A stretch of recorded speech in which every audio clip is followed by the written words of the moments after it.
মুখ্যমন্ত্রী একটা কথা বলেন যে কমিটমেন্ট ইজ মাই ক্রেডেনশিয়াল, কিন্তু আমরা প্রাইমারি 2014 নট ইনক্লুডেড ক্যান্ডিডেট, আমরা 2014 থেকে বঞ্চিত হয়ে আসছি।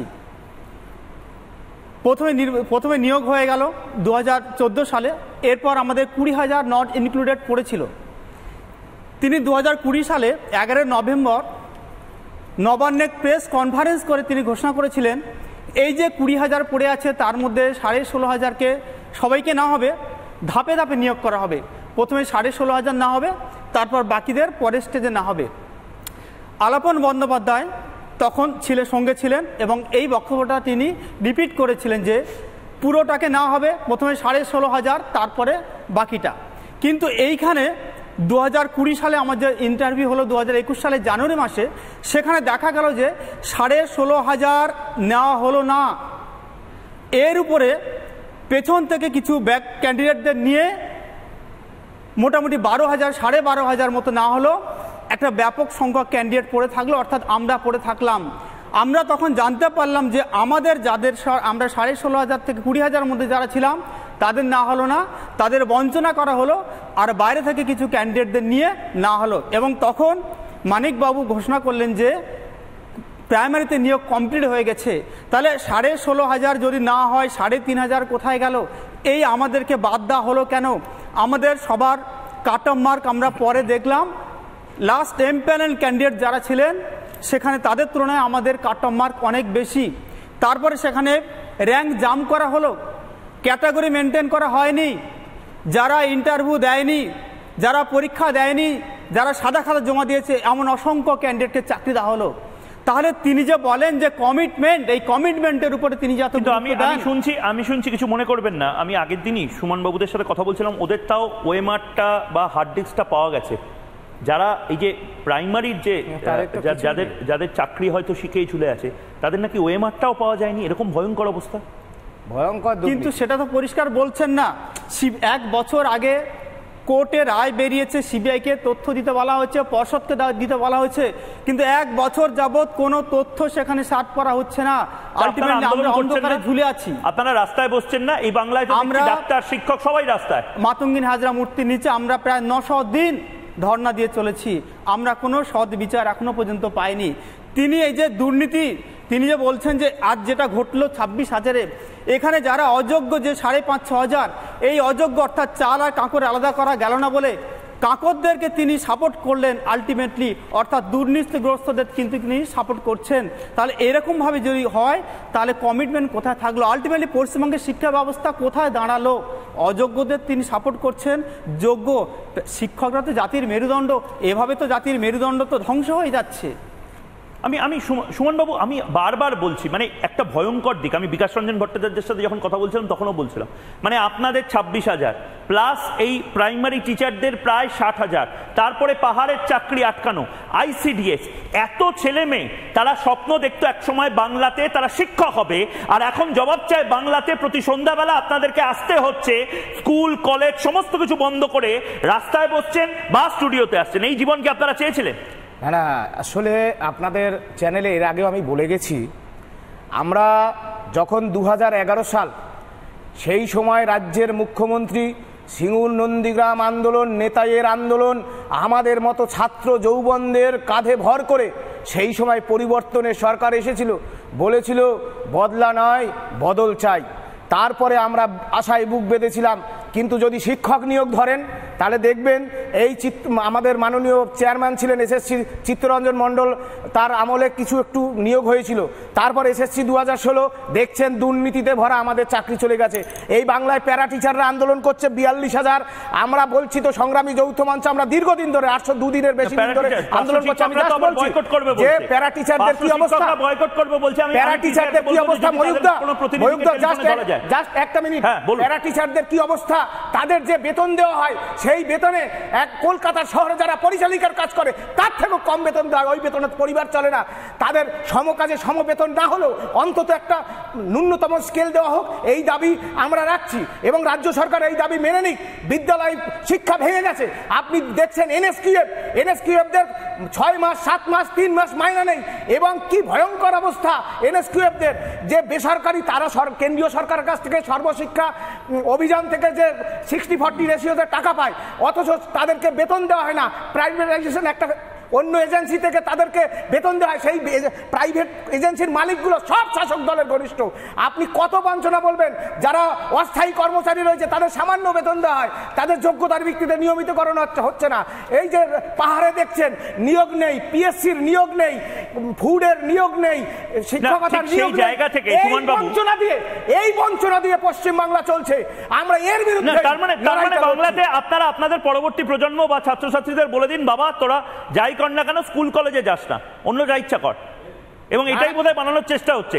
আইসিডিএস চাকরি প্রার্থী, আমি অবাক হয়ে যাচ্ছি, বাংলায় আমরা বিভিন্ন রকমের শিক্ষিত বেকার বিভিন্ন গোছের প্রতিবাদীদের নিয়ে আজকে জবাব চায় বাংলা করছি। আর আজকে উত্তরপ্রদেশ, বিহার, অসম, মণিপুর এই সমস্ত রাজ্যে কত ধরনের শিল্প হবে আমি আজকেই দেখছিলাম। আপনারা নিজেরাও গুগল করতে পারেন, আপনারা রাজ্যের নাম এবং ইন্ডাস্ট্রি এটা টাইপ করে গুগল করবেন, দেখবেন উত্তরপ্রদেশ এখন লড়াইটা করছে কে কত বেশি ম্যানুফ্যাকচারিং এবং সেলস হাব তৈরি করতে পারবে। ঠিক সেরকমভাবে গুজরাট এখন লড়াইটা করছে ইলেকট্রিক ভেহিকেলের হাব হওয়ার জন্য। উত্তরপ্রদেশ লড়াই করছে মোবাইল নিয়ে বেশি করে ফ্যাক্টরি বানাবে, না রিয়েল এস্টেট বানাবে, না গ্রেটার নয়ডার পরে অন্য কোনো জায়গা। আর আমরা এখানে আইসিডিএস কর্মী, আইসিডিএস চাকরি প্রার্থী, আইসিডিএস প্রতিবাদী, তাদের নিয়েও আমাদের কথা বলতে হচ্ছে, কারণ তারাও ভালো নেই এই বাংলাতে। এই মুহূর্তে কৃষ্টি মজুমদার আমাদের সঙ্গে রয়েছেন। কৃষ্টি, আবারও বলছি, ময়ূক তোমাদের সঙ্গে ছিল, আছে, থাকবে। যে কোনো শিক্ষিত বেকার, যে কোনো প্রতিবাদী, তাদের প্ল্যাটফর্ম, তাদের কণ্ঠস্বর রিপাবলিক বাংলা। তোমাদের দাবি দাওয়া সমস্ত কিছু বলো। ধন্যবাদ ময়ূকদা। প্রথমেই আমি বলতে চাই যে আমাদের মাননীয় একজন নারী এবং উনি নারীদের বিভিন্ন রকমের উন্নয়নের জন্য কখনো কন্যাশ্রী, কখনো রূপশ্রী, কখনো লক্ষ্মীর ভাণ্ডারের স্কিম করেছেন। কিন্তু অদ্ভুতভাবে এটা হাস্যকর যে আমরা আজকে যে দপ্তরে চাকরি পেয়েছি সেটা হলো নারী ও শিশু কল্যাণ দপ্তর, এবং সেইখানে একটা সম্পূর্ণ পিএসসি প্যানেল, যেটা একটা কনস্টিটিউশনাল বডি, সেখানে আমরা নন গেজেটেড গ্রুপ বি অফিসারের চাকরি পেয়েছি। সেইখানে দাঁড়িয়ে আজকের আমরা 1000, যেখানে 2931 জন টোটাল ভ্যাকেন্সি ছিল, সেখানে দাঁড়িয়ে আজকে আমরা 1000 জন এখন অবধি 2019-এর নোটিশ, যেটা 3রা ফেব্রুয়ারি 2023-এ যেটার ফল প্রকাশ, ফাইনাল মেরিট লিস্ট বেরোয় এবং 3টে টায়ারে পরীক্ষা হয়, সেইখানে দাঁড়িয়ে আজকের আমরা 1100 জন এখনো চাকরি পাচ্ছি না, যেখানে আমাদের কোনো দুর্নীতি নেই। প্রত্যেকবার প্রত্যেকটা ফেজে আমাদের ফল প্রকাশে হয়েছে, আমাদের নম্বর সহ ফল প্রকাশ হয়েছে। সেইখানে আজকের অগস্ট মাসে, আমাদের 2023-এর অগস্ট মাসে সবার পিভিআর মেডিকেল কমপ্লিট হয়ে যায়, সেইখানে 136 জন র্যান্ডমলি চাকরি পায়। তারপর আমাদের নারী ও শিশু কল্যাণ দপ্তরের ডিরেক্টর ম্যাম, উনি হঠাৎ করে ওনার মনে হয় যে র্যাঙ্ক ওয়াইজ দিই, সেখানে 1857 জন এখন অবধি চাকরিটা পেয়েছে। বাকি 1100টা মেয়ে, যেখানে একটা প্যানেলে 100% জেনারেল চাকরি করছে, পেছনের র্যাঙ্কের মেয়েরা চাকরি করছে। এবং আমরা এসসি, এসটি, ওবিসি, আমাদের মাইনরিটি, আমাদের ফিজিক্যাল হ্যান্ডিক্যাপ, যারা আমাদের থেকেও বেশি লড়াইটা করে এই প্যানেলভুক্ত হয়েছে, তারা এমএসপি সবাই বঞ্চিত। আজকের আমাদের 6ষ্ঠ দিন আমাদের কলেজ স্কোয়ারে ধর্ণা চলছে। কেন না আমরা এই চাকরিটা যাতে পাই, আমাদের একটা প্রসেস কমপ্লিট করতে 6 বছর সময় লাগে। 6 বছর ধরে একটা প্রসেস হচ্ছে। ডিপার্টমেন্টে গেলে না ডিরেক্টর ম্যাম কিছু বলতে পারেন, ওনার হচ্ছে আজ নয় কাল, না হলে আমাদের স্টাফ প্রচন্ড এফিসিয়েন্টলি কাজ করছে। এতই এফিসিয়েন্টলি কাজ করছে যে 5 মাস পর, 4 মাস পর লিস্ট 50 জনের করে বেরোচ্ছে। আর এতই এফিসিয়েন্টলি ওনারা কাজ করছেন। আমরা বিভিন্ন দপ্তরে গেছি, আমরা শশী পাজা ম্যামের সাথে পর্যন্ত দেখা করার, যিনি আমাদের নারী ও শিশু কল্যাণ দপ্তরের মন্ত্রী, মাননীয় শশী পাজা ম্যামের সাথে আমরা দেখা করার চেষ্টা করেছি। আমরা প্রিন্সিপাল সেক্রেটারির সাথে দেখা করেছি, কেউ দেখা করেনি আমাদের সাথে। আমাদের বারবার অ্যাডিশনাল সেক্রেটারির কাছে পাঠিয়ে দিয়েছে। আজকের আমরা জবাব চাই, আমরা আমাদের চাকরিটা কবে পাবো? আজকে লক্ষ্মীর ভান্ডার দিয়ে শুধু ভাতার নামে নারীর ক্ষমতায়ন, ভাতা শুধু নারীর ক্ষমতায়ন, আর নারীর ক্ষমতায়ন নেই। আমরা যে এই কষ্ট করে আমাদের অর্জিত ডিগ্রিগুলো পেয়েছি সেগুলো আমরা কি করব? আমরা যদি সেইটা দিয়ে আমরা চাকরি করতে না পারি, আজকে আমরা আর্থিকভাবে সামাজিকভাবে লাঞ্ছিত। আমাদের অর্থর দিক দিয়ে তো আমরা যাচ্ছি, আমরা লোকালয় মুখ দেখাতে পাচ্ছি না, নিজস্ব লোকালয় আমাদের মুখ বাঁচিয়ে চলতে হচ্ছে। আমাদের জিজ্ঞাসা করছে তোরাও কি ঘুষ দিয়েছিস, তোরাও কিভাবে চাকরি পেয়েছিস, চাকরিটা আদৌ আছে তো? এই রকম পরিস্থিতির শিকার আমাদের হতে হচ্ছে। আমাদের বাবা মারা আজকের হতাশায়, কারোর স্বামী চাকরি চলে গেছে কোভিডের সময়, তারা শুধু এই চাকরিটার জন্য অপেক্ষা করে আছে। আজকের আমাদের এটা প্রাপ্য? আজকের ভাতা আমাদের, আমরা তো ভাতা চাই না, আমরা স্যালারি চাই। আমাদের ভাতার দরকার নেই, আমরা শিক্ষিত, আমরা যোগ্য, এটা আমাদের অধিকার, এটা আমাদের প্রাপ্য, এটা আমাদের দিন। আমাদের ডিপার্টমেন্ট কি হিসাবে বলে যে তোমরা অন্য কিছুর জন্য চেষ্টা করো? আজকে তিনটে টায়ারে পাশ করেছি, 4.5 লক্ষ ছেলেমেয়ের মধ্যে 2931 জন আমরা নাম প্যানেলভুক্ত হয়েছি। তাহলে কিভাবে ডিপার্টমেন্ট এইরকম একটা ক্রুশিয়াল জিনিসকে এত সহজে বলতে পারে তোমরা অন্য কিছুর জন্য চেষ্টা করো? আমি ঠিক এই জায়গাতেই আমি সুমন বাবু, এটা তো খুব বাস্তব যে সরকার হয়তো এরপরে আপনাদের বলে দেবে আপনারা চপ শিল্পের সাথে যুক্ত হন, আপনারা কাশফুলের বালিশের সাথে যুক্ত হন। চাকরির অভাব বাংলায় নেই, চপ শিল্প আছে, কাশফুলের বালিশ আছে।